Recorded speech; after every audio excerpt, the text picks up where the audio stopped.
नमस्कार, मैं हूं नीरू और इस वक्त की एक बड़ी खबर आपको बता दें। मनोज पांडे से अखिलेश यादव की मुलाकात हुई है। जनेश्वर मिश्रा ट्रस्ट में ये मुलाकात हो रही है। दोनों की मुलाकात एसपी की ब्राह्मण सभा के अध्यक्ष हैं मनोज पांडे। ऊंचाहार से एसपी विधायक है मनोज पांडे। 2017 में स्वामी प्रसाद मौर्य के बेटे को हराया था। ऊंचाहार में स्वामी प्रसाद के राजनीतिक विरोधी रहे हैं मनोज पांडे। और ऐसे में ये बड़ी खबर आ रही है क्योंकि जिस तरह की राजनीति पिछले दिनों हमने देखी, कल जिस तरह से स्वामी प्रसाद मौर्य बीजेपी छोड़कर आए, उसके बाद ये कहा गया कि सीटों को लेकर ही दिक्कत थी बीजेपी में और एसपी से निगोशिएट लगातार उनका हो रहा था। और इसी को लेकर अब मनोज पांडे की मुलाकात एसपी अध्यक्ष से हुई है।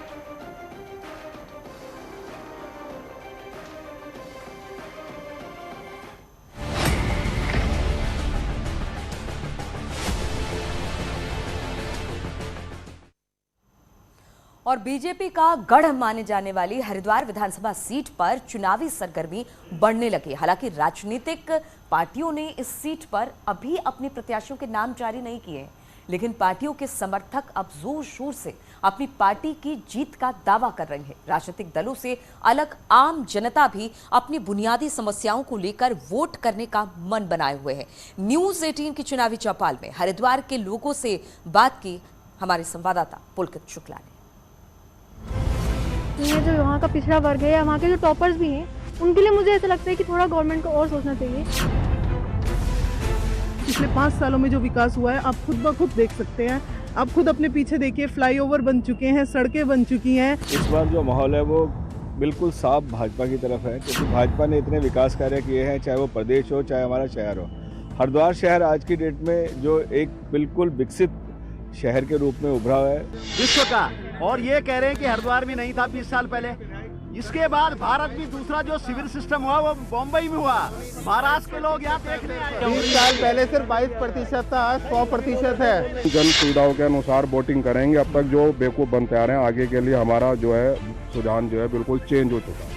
उत्तराखंड में भी चुनावी संकनाद हो चुका है। इस वक्त हम हरिद्वार में चुनावी चौपाल अपनी लेकर आए हैं। यूँ तो हरिद्वार की जो पहचान है वो एक धर्मनगरी के रूप में है, साधु संतों की नगरी के रूप में है, लेकिन जिस तरह से हर शहर के, हर क्षेत्र के अपने कुछ मुद्दे होते हैं, कुछ चुनावी मुद्दे होते हैं, कुछ विकास के मुद्दे होते हैं, उस तरह से हरिद्वार के भी कुछ चुनावी मुद्दे हैं, विकास के मुद्दे हैं। हरिद्वार के कई लोग हमारे साथ यहाँ पर मौजूद हैं, सभी वर्गों से जुड़े हुए लोग यहाँ पर मौजूद हैं। उनसे बात करेंगे और जानेंगे कि जो हरिद्वार की जनता है, जो भी हरिद्वार के जागरूक नागरिक हैं, वो किन मुद्दों को ध्यान में रखकर इस बार चुनाव की तैयारी कर रहे हैं, किस तरह से वो जो है वोट करना चाहेंगे। एक एक व्यक्ति से बात करेंगे और उसकी राय हम जानेंगे। जी डॉक्टर साहब, ये किस तरह से जो चुनाव इस बार आ रहे हैं, क्या माहौल आप देख रहे हैं, क्योंकि आप तो अपनी पार्टी से भी जुड़े हैं? देखिए, इस बार जो माहौल है वो बिल्कुल साफ भाजपा की तरफ है, क्योंकि भाजपा ने इतने विकास कार्य किए हैं, चाहे वो प्रदेश हो चाहे हमारा शहर हो। हरिद्वार शहर आज की डेट में जो एक बिल्कुल विकसित शहर के रूप में उभरा है। वाराणसी के बाद यहाँ पे करीब करीब सभी भूमिगत लाइनें बिछ चुकी हैं, यहाँ पे गैस पाइपलाइन बिछ चुकी है, यहाँ पे बहुत अच्छे चौराहों का निर्माण हुआ है। अभी प्रधानमंत्री जी आए तो यहाँ पे एक 100 बेड का यहाँ पे हमें एक मेडिकल कॉलेज भी मिला है, डिग्री कॉलेज नया मिला है। तो यहाँ के जो विधायक है वो लगातार 4 बार से विधायक हैं और लगातार जनता के बीच में रहते हैं, सरल हैं, सुलभ हैं, और उनकी एबिलिटी इस बात को तय करती है कि आने वाले समय में भी वो फिर से जो चुनाव लड़ेंगे। कुछ युवा हमारे साथ मौजूद हैं। आप ये बताइए कि हरिद्वार में जो शिक्षा की व्यवस्था है उसे किस तरह से आप देखते हैं? देखिए, ऑनलाइन की अब कोविड जितना बढ़ता जा रहा है, धीरे धीरे ऑनलाइन की तरफ दोबारा डाइवर्ट हो रहे हैं हम लोग। बट उसके हिसाब से मुझे लगता है कि यहाँ पे नेटवर्क कनेक्टिविटी का इशू बहुत बड़ा है बच्चों के साथ। गवर्नमेंट स्कूल में तो जो है प्रोवाइड हो रही हैं चीज़ें, जैसे टैबलेट्स प्रोवाइड कर रहे हैं गवर्नमेंट, बट प्राइवेट स्कूल के बच्चे, जो वहाँ के गरीब बच्चे हैं, जो यहाँ का पिछड़ा वर्ग है या वहाँ के जो टॉपर्स भी हैं, उनके लिए मुझे ऐसा लगता है कि थोड़ा गवर्नमेंट को और सोचना चाहिए, क्योंकि है तो वो भी आखिर भारत की। आपको ऐसा लगता है कि हरिद्वार में जो उच्च शिक्षा है, जो डिग्री कॉलेज है, उनकी यहाँ पर कमी है और बच्चे भी जो एडमिशन ले सकें आसानी से, सरलता से, उनके लिए भी कुछ नए ऑप्शन खुलने चाहिए? बिल्कुल ऐसा होना चाहिए। कन्वेंस यहाँ पे बहुत बड़ी इशू है, क्योंकि बहुत सारे बच्चे जो दूर दूर से भी आते हैं, हम सुनते हैं कि उन लोगों को बहुत दिक्कत होती है आने में, तो उसका भी यहाँ पे प्रबंध होना चाहिए और अच्छे डेवलपमेंट्स होने चाहिए। टीचिंग स्टाफ और बेटर हो सकता है, अभी भी बहुत अच्छा है, बट यही है। बाकी चुनाव का देखा जाए तो बहुत अच्छे प्रिकॉशंस लिए जा रहे हैं कि जितने भी जो मैनेजमेंट एडमिनिस्ट्रेटिव टीम होगी वो सारे पीपी किट वगैरह पहन के ये सब रहेंगे। तो गवर्नमेंट उस हिसाब से बहुत अच्छे प्रिकॉशंस ले रही है, ऐसा नहीं कोविड के बारे में सोच भी रहे हैं। बस यही कि ऑनलाइन की तरफ अगर दोबारा डाइवर्ट होता है, कॉलेज जो हो रहे हैं दोबारा कॉलेज और स्कूल, तो उन लोगों को नेटवर्क कनेक्टिविटी की तरफ भी बहुत ध्यान देना चाहिए। महिला सुरक्षा जो है हर समय हर शहर में एक मुद्दा रहता है। हरिद्वार की यदि बात करें तो यहाँ कैसा वातावरण है महिलाओं के लिए, और जो महिलाएं हैं वो क्या सोचकर वोट करने वाली हैं इस बार? नहीं, महिला सुरक्षा को लेके आज तक ना कोई चिंता रही है हरिद्वार में और ना ही रहेगी। आप खुद ब खुद जानते हैं कि हरिद्वार में किसी भी समय आप निकल के देख लीजिए, सड़क पे निकलिए, कुछ भी निकलिए, आज तक आपको ऐसा कोई माहौल नहीं दिखा होगा कि हरिद्वार की जो महिलाएं हैं वो अपने आप को असुरक्षित महसूस करें। तो इस तरीके से तो मैं कह ही नहीं सकती कि तो महिला सुरक्षा यहाँ कोई विषय नहीं है, लेकिन जो दूसरे बुनियादी जो सुविधाएं होती हैं, चाहे हम सड़क की बात करें, शिक्षा, चिकित्सा की बात करें, उनको लेकर आप क्या सोचते हैं? तो बुनियादी जो हमारी चीज़ें हैं, सुरक्षा, चिकित्सा, सड़क, ये वो, तो आप खुद ब खुद देख रहे हैं कि हरिद्वार में जो डेवलपमेंट हुआ है वो पिछले 5 साल में, ये सोचिए पिछले 20 साल के विधायक हैं हमारे मदन कौशिक जी, और पिछले 20 सालों से वो कुछ ना कुछ हमारे यहाँ पे विकास कर रहे हैं। और पिछले 5 सालों में जो विकास हुआ है आप खुद ब खुद देख सकते हैं। आप खुद अपने पीछे देखिए, फ्लाईओवर बन चुके हैं, सड़कें बन चुकी हैं, यहाँ से दिल्ली तक का सफ़र आपका 4 घंटे का हो गया है। आप उससे ज़्यादा और क्या चाहेंगे? भाई साहब, आप बताइए क्या काम आप करते हैं और क्या अभी माहौल आपको नज़र आ रहा है यहाँ चुनाव? हमारा पर्यटन से व्यवसाय जुड़ा हुआ है और हम कोविड के टाइम से बहुत पिछड़ गए हैं काम से। लगातार हम सरकार से डिमांड करते आए। टैक्स के लिए हमने अपने माननीय विधायक जी से कई बार संपर्क किया कि जो हम कोविड में गाड़ियां संचालन नहीं हो पाई हैं, चारधाम की यात्रा नहीं चल रही है, हमको राहत दी जाए, पर किसी प्रकार की राहत नहीं मिली। हमको खुद पूरे ट्रांसपोर्टर को एकजुट होकर के पैदल यात्रा निकाल के देहरादून सीएम आवास तक कूच करना पड़ा, तब हमको जा करके कहीं रिलीफ मिल पाया। हम दो मंत्री हमारे शहर के होने के बावजूद इन्होंने हमारी बात ऊपर तक नहीं पहुंचाई, जिस वजह से ये दुखद क्षण हमको झेलना पड़ा कि हमको पैदल नंगे पैर देहरादून जाकर के चीफ मिनिस्टर के अपनी बात रखनी पड़ी। जबकि हमारे सेकंड चीफ मिनिस्टर माननीय मदन कौशिक जी हमारे अपना उत्तराखंड के माने जाते हैं और हम बहुत अपने आप को गौरव में ही महसूस करते थे, परंतु हम इस कोविड के बाद में आज अपने को ठगा सा महसूस करते हैं कि हमारी बात नहीं सुनी जाती और हमको लगातार देहरादून पैदल जाना पड़ता है। और आज भी हमारा यही संघर्ष है। कुछ और लोगों से भी हम बात करेंगे। आप भाई साहब, आपका नाम क्या है, क्या काम आप करते हैं? JP Badoni, social worker. ये अभी क्या माहौल आप देख रहे हैं? क्योंकि जब हम देख रहे हैं, लोगों से बात कर रहे हैं, तो कई तरह के मुद्दे निकल कर आ रहे हैं। तो हरिद्वार में क्या खास विषय बना हुआ है? हरिद्वार के मुद्दे कभी सॉल्व नहीं हुए, किसी भी सरकार ने नहीं किए। केवल सिडकुल की स्थापना के उपरांत भी स्थानीय लोगों को रोजगार नहीं मिला। सरकार अपना ही शासनादेश का पालन नहीं करवा पाई, जिसमें उन्होंने कहा था कि 70% स्थानीय लोग का रोजगार मिलेगा। वो सरकार, दोनों सरकार पूर्ण रूप से विफल रही हैं। सिडकुल में इन्होंने एक नेक्सस तैयार कर दिया है, जो स्मैक, चरस, गांजा वगैरह वहाँ से बन रहा है, सप्लाई भी हो रही है, पैकिंग हो रही है। लगातार यहाँ के जो प्रतिनिधि हैं, चाहे वो कांग्रेस हो, भाजपा हो, बसपा हो, जिस भी पार्टी से हैं, सभी केवल उदासीन हैं और केवल माफिया सोच रखते हैं। इस उत्तराखंड के दोहन के लिए ये प्रबल सहयोगी हैं, संरक्षण है इनका, और ये नेक्सस बना करके, एक गठजोड़ बनाकर ब्यूरोक्रेट से पूरे राज्य को दोहन कर रहे हैं। 4 बार के जो विधायक यहाँ पर मदन कौशिक जी हैं, सरकार में रहे हैं, 4 साल मंत्री रहे हैं और काफ़ी अच्छी मजबूती के साथ बहुत अच्छी पोजीशन पर रहे हैं। अब ये कैसे परिवर्तन आप देखते हैं नागरिक के रूप में? देखो, पोजीशन पे रहने वाला व्यक्ति परिवर्तन करे ये जरूरी नहीं है, क्योंकि वो माफियों के साथ जब जुड़ जाता है तो उसकी सारी जो विचारधाराएं वो बदल जाती हैं। क्योंकि अगर उस किसी भी प्रतिनिधि का जो जनता के सहयोग, उसके संरक्षण, संवर्धन, उसके हित के लिए काम करेगा, तो निसंदेह कोई भी व्यक्ति, कोई भी जो राजनीतिक रूप से जुड़ता हो या जिसका चयन होता हो, वो व्यक्ति कर सकता है। आप तो बहुत नेगेटिव बात कर रहे हैं। कोई तो उम्मीद की किरण आपको नजर आती होगी, कोई तो एक पार्टी, कोई तो एक कैंडिडेट होगा जो... मैं पार्टी पे कैसे कह दूं? मैंने इतनी पार्टियों को गिनाया आपको, जिन्होंने उत्तराखंड में 20 वर्षों में केवल दोहन किया है, हिमालय का क्षरण किया है, जिन्होंने लगातार, आप अभी बात हो रही, विकास की बातें हो रही हैं, एजुकेशन आप सिस्टम पे चलो ना, जहाँ से बच्चे को पढ़ना है, ज्ञान लेना है, बच्चे को कल कुछ भविष्य बनना है, उस बच्चे के बारे में एजुकेशन सिस्टम डैमेज है। आपने 800 से अधिक प्राइवेट स्कूल, जो सरकारी स्कूल थे, उनको बंद कर दिया। आपने शिक्षा में बात कर रही, आचार संहिता लागू होने के बाद रात ही, कल संडे को भी ट्रांसफर हुए। देखिए, चुनावी बिगुल तो बच चुका है। आम लोगों की एक ही समस्या है, बेरोजगारी, महंगाई, चिकित्सा, शिक्षा। ये तो हमेशा से बनी आई है। अभी हमारे साथी कुछ कह रहे थे कि 20 सालों में बहुत सारा विकास हुआ है। क्या इस शहर के लोगों को, ये जो युवा है, इनका अधिकार नहीं बनता कि यहाँ पे कोई उच्च शिक्षा के लिए पीजी कॉलेज बने, कोई डिग्री कॉलेज बने, कोई यहाँ पे मेडिकल कॉलेज बने? क्या इनका इतना भी हक नहीं था? यहाँ के जो तमाम बच्चे, वो जो पढ़ने जाते हैं, दूसरे शहरों में जाते हैं, इतने 20 लाख से ज़्यादा आबादी वाला शहर, यहाँ क्या एक कॉलेज नहीं हो सकता था? कैबिनेट मंत्री रहते हुए अगर वो चाहते तो इस हरिद्वार का विकास करते। ठीक है, ये छोटी छोटी चीज़ें तो हर जनता, हर सरकार करती है। ये जो अंडरग्राउंड बिजली बिछा दी गई, जो गैस पाइपलाइन बिछा दी गई, ये तो शहर कुछ ही देश के कुछ चुनिंदा शहरों में होती हैं। ये सुविधाएं क्या ये विकास ये भारत सरकार की योजनाएं हैं। और देखिए हर शहर में एक टाउन प्लानर होता है। एक मिनट, हर शहर में एक टाउन प्लानर होता है। आपने देखा होगा इस शहर को पहले रोड के नाम पे खोदा गया, फिर बिजली बिल के नाम पे खोदा गया, पैसों का बंदरबाट हुआ है। जो सरकार की जो कार्यशैली है या मौजूदा जो विधायक हैं, 4 बार के यहाँ के विधायक हैं, उनके बारे में आपकी क्या राय है? देखो सर, मैं पहले बात आपको ये बता दूं, मैं मैक्सी टैक्सी ट्रांसपोर्ट एसोसिएशन से गिरीश भाटिया अध्यक्ष हूं और मेरे साथ तकरीबन जो है हरिद्वार के 450 परिवार जुड़े हुए हैं और जो है 450 परिवार जुड़े हुए हैं। अब बात आई विधायक जी वाली बात, तो विधायक जी वाली बात तो ये थी कि देखो उन्होंने आज तक शिक्षा का इतना बड़ा हब हमारा जो है देहरादून बन चुका है। हरिद्वार में 20 साल शहरी विकास मंत्री होते हुए उन्होंने यहाँ पे आज तक कोई भी इतना बड़ा कोई हब के हिसाब से शिक्षा के लिए कोई भी योगदान कुछ भी नहीं हुआ। धर्म और संप्रदाय के नाम पर जो है वोट आप नहीं करेंगे, आप विकास के नाम पर वोट करेंगे, आप जो है जन सुविधाओं के नाम पर वोट बिल्कुल। अब की बारी हम जन सुविधाओं के अनुसार वोटिंग करेंगे। अब तक जो बेवकूफ़ बनते आ रहे हैं, आगे के लिए हमारा जो है सुझाव जो है बिल्कुल चेंज हो चुका है। भाई साहब, आपका क्या नाम है? और अभी ये बताइए कि 4 बार के यहाँ बीजेपी के विधायक हैं, कांग्रेस भी अब यहाँ पर फिर से जो है एक बार अपने आप को मजबूत कर रही है, तो इन दोनों विकल्प हैं, ये दोनों पार्टी के या कुछ और भी विकल्प है? माँ गंगा सेवा प्रकोष्ठ का मैं जिला अध्यक्ष हूँ, आम आदमी पार्टी से सुरेश तनेजा। मैं साथियों ये बताना चाहता हूँ आपको भी कि 21 साल हो गए उत्तराखंड बने हुए। मैं 2 बातों पे ध्यान दिलाऊंगा।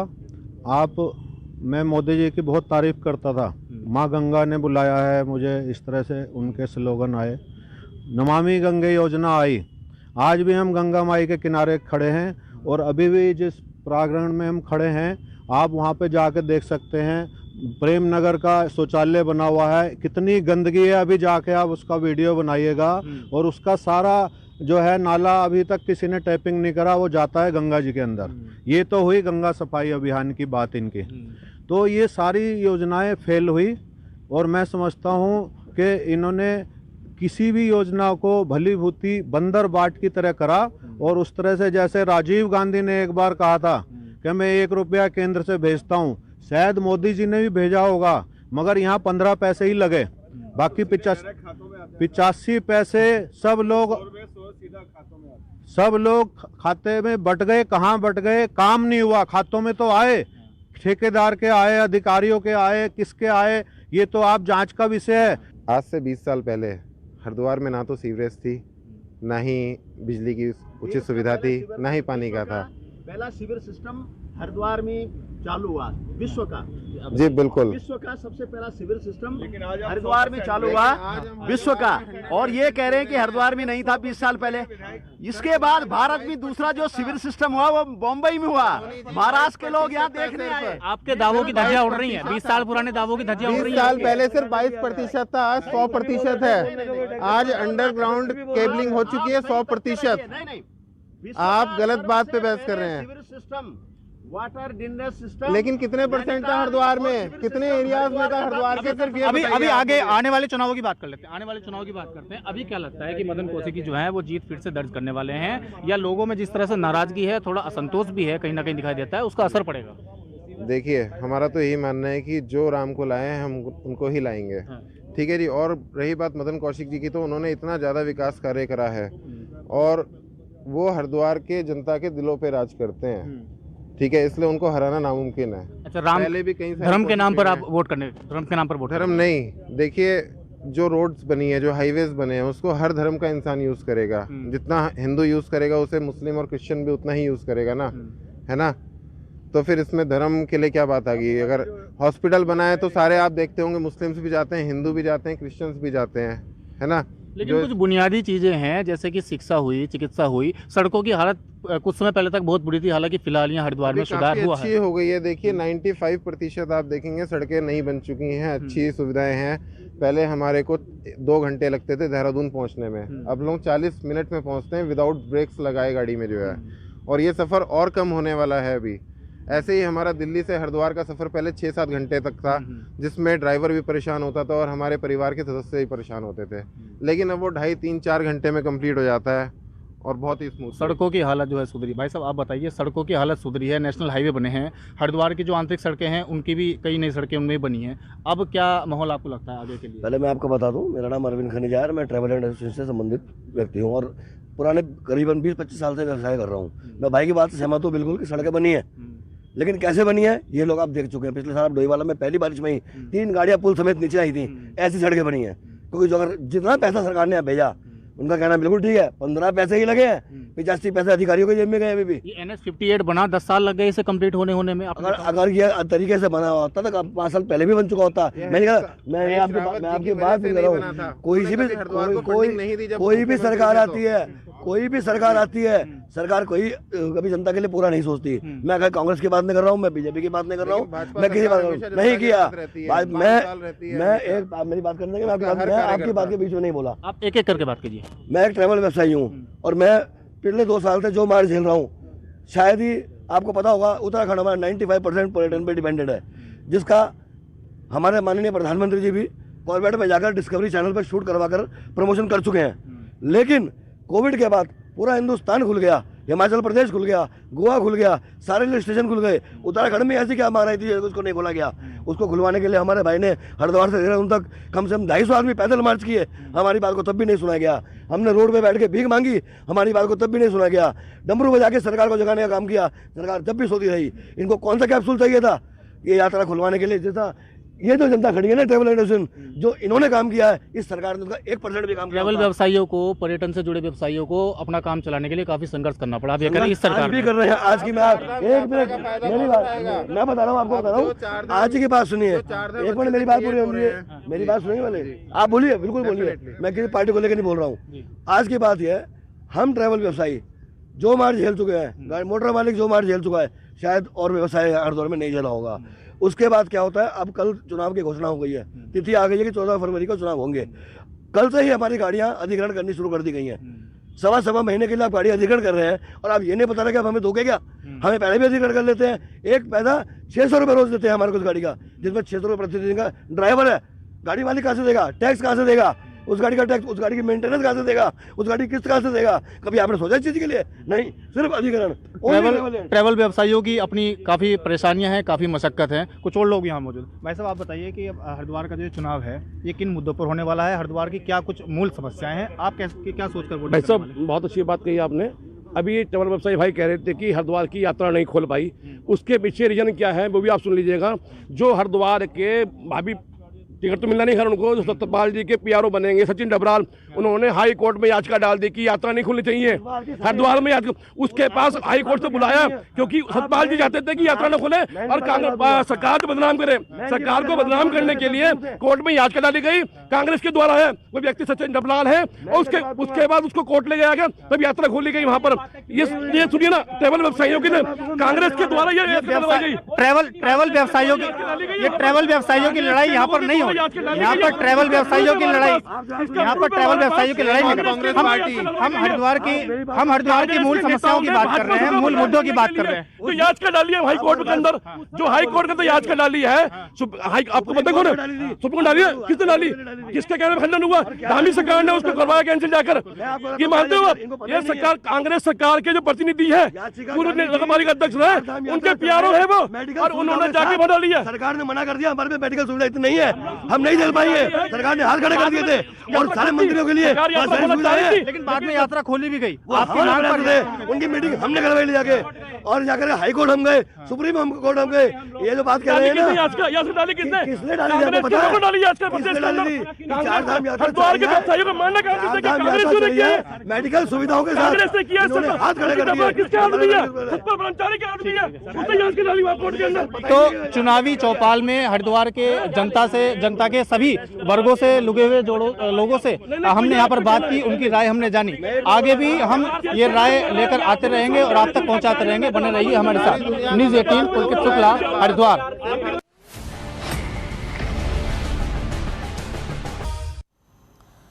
और इस वक्त एक बड़ी खबर आपको बता दें, सहयोगी दलों के साथ अखिलेश की बैठक हुई, जिस जिसमें बताया ये जा रहा है कि जो सेंट्रल चेयर पर उन्होंने कृष्णा पटेल को बिठाया है, अखिलेश ने कृष्णा पटेल को सम्मान दिया। जनेश्वर मिश्रा ट्रस्ट में ये बैठक हो रही थी जिसमें सपा के यानी समाजवादी पार्टी के जितने सहयोगी दल थे सब पहुंचे थे। और इसी बीच ये खबर निकलकर सामने आ रही है कि जो सेंट्रल चेयर होता है उसमें उन्होंने कृष्णा पटेल को बिठाया है। अखिलेश ने कृष्णा पटेल को सम्मान दिया है। तस्वीरें भी हम आपको दिखा रहे हैं जो जनेश्वर मिश्रा ट्रस्ट के भीतर से आई, जहां पर सभी सहयोगी पार्टियों के साथ समाजवादी पार्टी के अध्यक्ष ने एक बैठक की थी। इस बैठक में सेंट्रल चेयर पर किसी को बिठाया गया तो वो थी कृष्णा पटेल। अखिलेश ने कृष्णा पटेल को ये सम्मान दिया, लेकिन इस सम्मान के पीछे भी अब बहुत सारी बातें निकलकर सामने आ रही है। एक एक कर अपने सहयोगी दलों को इस तरह से जोड़ा जा रहा है और बीजेपी से कहीं ना कहीं सहयोगी दल, और कल भी हमने देखा था जिस तरह से स्वामी प्रसाद मौर्य ने जब इस्तीफा अपना भेजा था तो अपना दल ने भी एक बात कही थी बीजेपी को नसीहत के तौर पर कि अपने सहयोगी दल के साथ समन्वय बिठाया जाए। और इसी पर बातचीत करने के लिए मनोज रघुवंशी वरिष्ठ पत्रकार हमारे साथ जुड़ गए हैं। मनोज जी, इन तस्वीरों को देखकर हम क्या समझे? देखिए, अखिलेश यादव जी इस समय एक बहुत बड़ा रेवोल्यूशनरी चेंज ला रहे हैं अपनी पार्टी में, जो उसका एक बहुत बड़ा कारण है। पहले जो मुलायम सिंह और लालू यादव का अपनी अपनी पार्टी, इसके बाद पहले तो जनता दल ही हुआ करता था ना, वो फिर समाजवादी पार्टी और आरजेडी, उनका ओरिजिनल आइडिया था मुस्लिम यादव माए। बिल्कुल। और मुस्लिम से चिंता ये हो रही है कि हिंदू ध्रुवीकरण हो जाएगा तो योगी आदित्यनाथ, मतलब बीजेपी को फायदा मिल जाएगा। तो मुस्लिम वाला विषय न करके एक तो दूसरों को और दलों को ला रहे हैं और मुस्लिम वाला विषय बिल्कुल उभार नहीं रहे हैं। और दूसरे एक महिला को आपने बीच में बैठने की जगह दी, महिला को सम्मान दिया, तो वो एक महिला वाला एलिमेंट भी है। और दूसरे दलों को साथ ला के, मतलब कि भाई हमारा दिल बड़ा है, सब लोग आइए, हम लोग सब मिलके चलें, ये बेसिक इंप्रेशन दे रहे हैं वो। बिल्कुल, इंप्रेशन के लिए छोटी पार्टियों को इस बार साथ लेने की लगातार समाजवादी पार्टी अध्यक्ष बात भी कह रहे थे और अब सबको साथ लेकर चल रहे हैं, जिसकी ये तस्वीर उन्होंने साझा की है जो निकलकर सामने आई है। यहां पर रुकेंगे छोटे से ब्रेक के लिए, लेकिन मनोज जी आप हमारे साथ बने रहिए। रुकते हैं छोटे से ब्रेक के लिए।